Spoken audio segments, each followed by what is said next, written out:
By the year 1992, more than 70,000 people had been killed during the 12-year civil war in El Salvador. Among the dead was the Archbishop.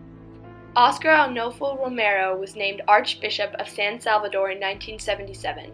He used his powerful communication skills, empathetic personality, and fearlessness to combat the repression of the Salvadoran people and incite them to act against injustice.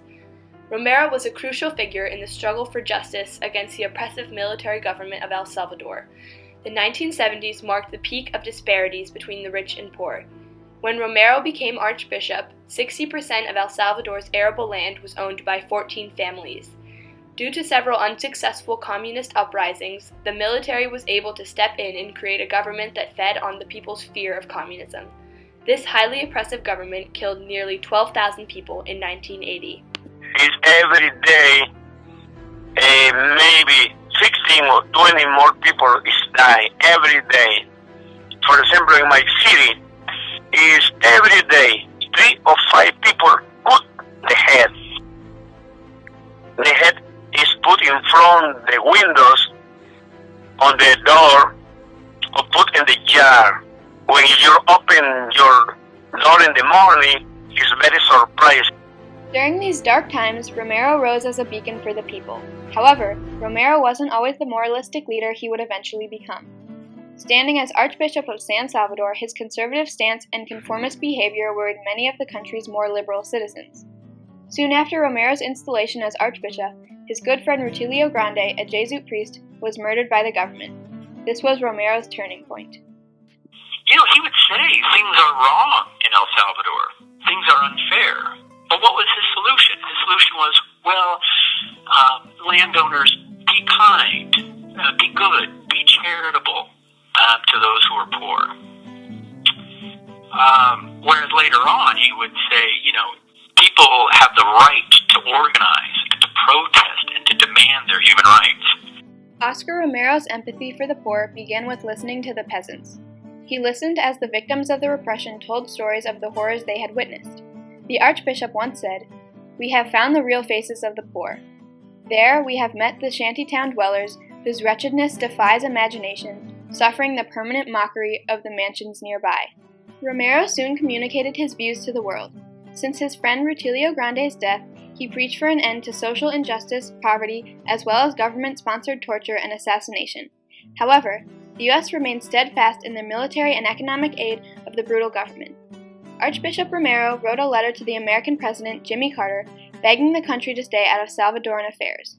He wrote, "If this information from the newspaper is correct, instead of favoring greater justice and peace in El Salvador, your government's contribution will undoubtedly sharpen the injustice and repression inflicted on the organized people whose struggle has often been for their most basic human rights." After confronting the United States with the situation in El Salvador, Romero turned to expose the realities of the people to the Catholic Church, urging it to condemn violence and repression rather than taking a passive stance on all political matters. During one of his last sermons, Romero addressed the Salvadoran soldiers, begging them to obey their consciences instead of government orders. To end his sermon, Romero spoke his most famous words: "In the name of God, in the name of our tormented people who have suffered so much and whose laments cry out to heaven, I beseech you, I beg you, I order you in the name of God, stop the repression." The next day, March 24, 1980, Archbishop Romero lay at the foot of the altar, shot dead. During his life, Romero's most common way of reaching the people was on his radio channel, YSAX. Is the homily for the Bishop Romero in the radio. Listen every Sunday. Is the people is hoping. Is more hoping is the open the mind for the situation of all the country. Romero's calls for an end to poverty and social injustices were often misinterpreted as promotion of communism. In reference to the Marxist movement, Romero said, "The Church wants a better world, but it knows that perfection will never be achieved in history." Romero's quick separation from the Marxist movement encouraged others to do the same. Before his death, Romero stated, "If they kill me, I shall rise in the Salvadoran people. I shall be offering my blood for the redemption and resurrection of El Salvador." And he did just that. In February of 2015, Pope Francis named Romero a martyr, explaining that he was killed in hatred of the faith. It's good decision. The Bishop Romero is a martyr, is a truth. Is the people right now in El Salvador is very excited. The United Nations chose March 24th, Romero's death day, as a day in honor of those who risked or lost their lives to protect human rights. Additionally, Romero was credited with the promotion of liberation theology. And so the church under Romero became a defender of the poor, a critic of the military. The most important aspect of Romero's legacy was the fire he left within the hearts of the people, the will to help the poor. In 1994, the Monsignor Oscar Romero University was created to carry out Romero's mission to a greater extent by providing a means for the poor to be educated. Romero University was the first decentralized university in South America. According to the Bishop Eduardo Alas of the Chalatenango Diocese, in many ways, this university is a reaction against the tendency that higher education is something that belongs to only elites.